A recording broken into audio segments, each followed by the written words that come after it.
आकाश से विशाल, समय से प्राचीन,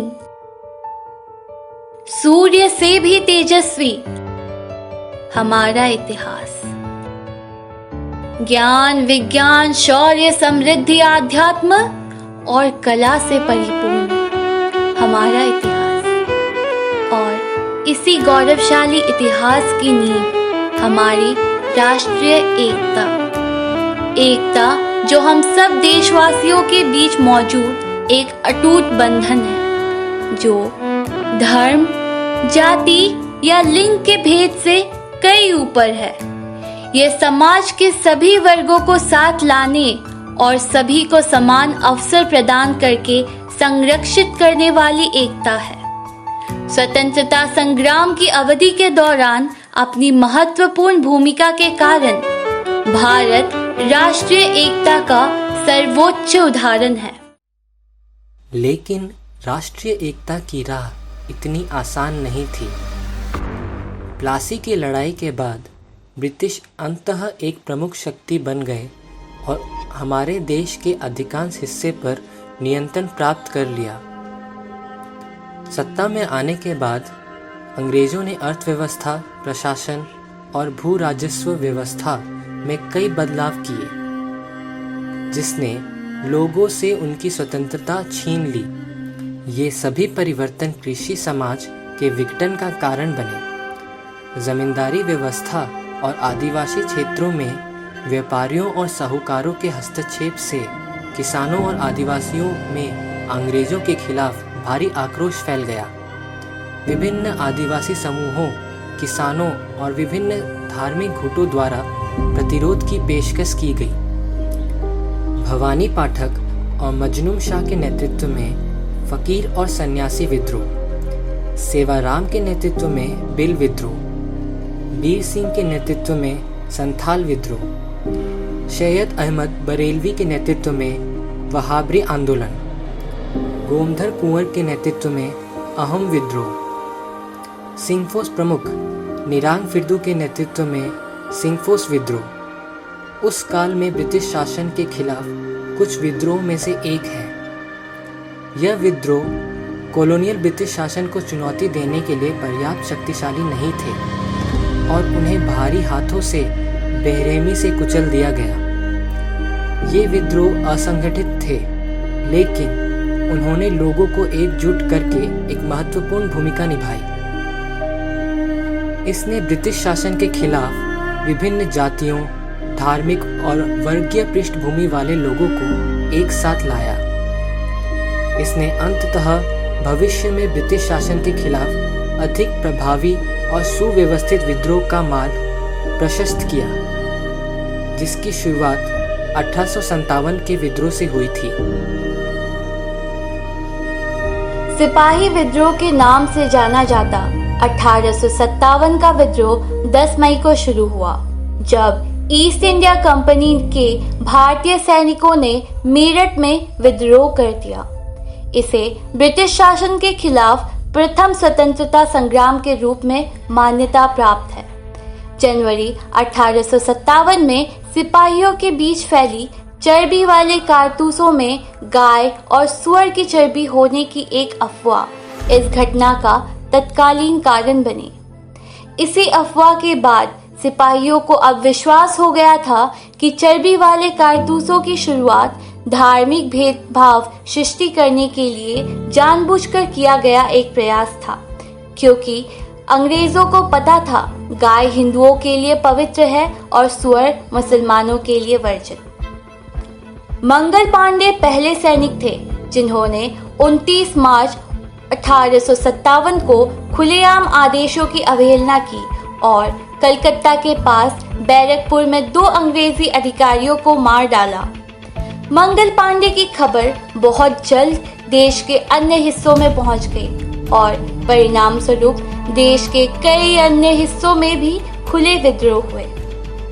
कानपुर में नाना साहब, तात्या तोपे और अजीमुल्ला, लखनऊ में बेगम हजरत महल और मौलवी अहमदुल्ला, बरेली में खान बहादुर, झांसी में रानी लक्ष्मीबाई और आरा में कुंवर सिंह ने विद्रोह का नेतृत्व किया। यद्यपि यह भारत के इतिहास में विद्रोह की एक बड़ी घटना थी, लेकिन इसके फैलने के 1 वर्ष के भीतर ही इसे दबा दिया गया। लेकिन 1857 का विद्रोह पहला संकेत था कि भारतीय ब्रिटिश शासन को समाप्त करना चाहते थे और इस कारण से एकजुट होने के लिए पूरी तरह तैयार थे। भले ही वे अपने उद्देश्य को प्राप्त करने में विफल रहे, लेकिन वे भारतीयों के बीच राष्ट्रवाद का बीज बोने में सफल हुए। 1885 में जब महात्मा गांधी के नेतृत्व में सभी स्वतंत्रता आंदोलन भारतीय राष्ट्रीय कांग्रेस की छत्रछाया में आए, तो देश में फिर से स्वतंत्रता की क्रांति को गति मिल गई। भारत के स्वतंत्रता सेनानियों ने ब्रिटिश साम्राज्य से लड़ने के लिए एकजुट होकर युद्ध करते हुए पूरे देश को यह संदेश पहुंचाया कि एकता विभाजन से अधिक मजबूत है। 10 मई 1857 को पहली बार भारत में स्वतंत्रता संग्राम का आगाज हुआ, जिसमें सभी वर्ग के लोगों ने मिलकर विश्व की सबसे बड़ी साम्राज्यवादी शक्ति ब्रिटेन को चुनौती दी थी। ब्रिटिश भारत के विभिन्न कोनों जैसे इलाहाबाद, बम्बई, कलकत्ता आदि जगहों पर मुक्ति के लिए विभिन्न सत्र आयोजित किए गए थे। गांधी जी के आगमन के साथ संयुक्त भारत की अवधारणा का विस्तार ग्रामीण क्षेत्रों में भी हुआ। गांधीवादी कार्यों के साथ साथ अन्य नेताओं ने हिंदू मुस्लिम सहयोग स्थापित करने और विभिन्न वर्गों के लोगों को भारतीय समाज के मुख्य धारा में लाने में महत्वपूर्ण भूमिका निभाई। स्वदेशी आंदोलन, खिलाफत आंदोलन, असहयोग आंदोलन, सवर्णीय अवज्ञा और भारत छोड़ो आंदोलन जैसे स्वतंत्रता आंदोलनों ने देश की राष्ट्रीय एकता का प्रदर्शन करते हुए सभी भारतीयों को एक साथ जोड़ रखा। जब ब्रिटिश हमारी राष्ट्रीय एकीकरण में देरी करने के लिए इंडियन मुस्लिम लीग को मोहरे के रूप में इस्तेमाल कर रही थी, तब नेताजी सुभाष चंद्र बोस पूर्वोत्तर पहुंचे और लोकप्रिय गोपीनाथ बोरदोलोई की मदद से असम प्रांत में कांग्रेस गठबंधन बनाने में सक्षम हुए। 1944 में सुभाष चंद्र बोस के नेतृत्व में भारत की राष्ट्रीय सेना ने मणिपुर में पहली बार तिरंगे की मेज़बानी की, जो भारतीय स्वतंत्रता संग्राम के लिए एक रैली स्थल बन गया था। हमारे सभी स्वतंत्रता सेनानियों और नेताओं ने भारत की एक दृष्टि साझा की, जो किसी एक क्षेत्र पर संकीर्ण रूप से केंद्रित होने के बजाय अपने सभी लोगों के सामूहिक लक्ष्यों को आगे बढ़ाने में समावेशी थी। उनके अखिल भारतीय दृष्टिकोण ने एक राष्ट्र के रूप में भारत के भाग्य को आकार देने में सहायता की। वर्तमान भारत पर सरदार वल्लभ भाई पटेल, जिन्हें आधुनिक भारत का वास्तुकार कहा जाता है, उनकी दूरदर्शिता, चातुर्य, कूटनीति और व्यावहारिक दृष्टिकोण के लिए कृतज्ञता का एक अपरिमेय ऋण है। उन्होंने लगभग 562 रियासतों को भारत संघ के साथ एकत्रित किया और एक नए स्वतंत्रता देश को लघु राष्ट्र में विभाजित होने से रोका। भारत के क्षेत्रीय नेताओं ने भी देश की राष्ट्रीय एकता को बनाए रखने में महत्वपूर्ण भूमिका निभाई।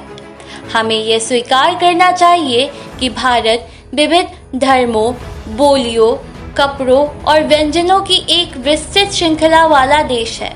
हालांकि हम शिक्षा, धर्मनिरपेक्षता, धर्म और भाषाई सहिष्णुता को प्रोत्साहित करके प्रत्येक भारतीय के दिल में राष्ट्रीय एकता की भावना को उत्तेजित कर सकते हैं और अपने देश को विश्व में सबसे ऊंचा रखने के स्वप्न को साथ मिलकर साकार कर सकते हैं।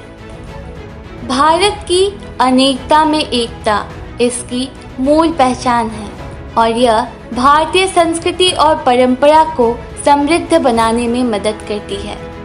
सही मायने में अनेकता में एकता ही तो भारत की अखंड शक्ति और मजबूती है, जो भारत को विकास के पथ पर आगे बढ़ाती है और पूरे विश्व में भारत की एक अलग पहचान बनाती है। जिस तरह बाग में अलग अलग तरह के सुंदर और आकर्षक फूल होते हैं, परंतु सभी का काम वातावरण को सुगंधित करना होता है, ठीक उसी तरह भारत में रहने वाले सभी लोग भिन्न हैं, लेकिन सभी की भावना और आत्मा एक है।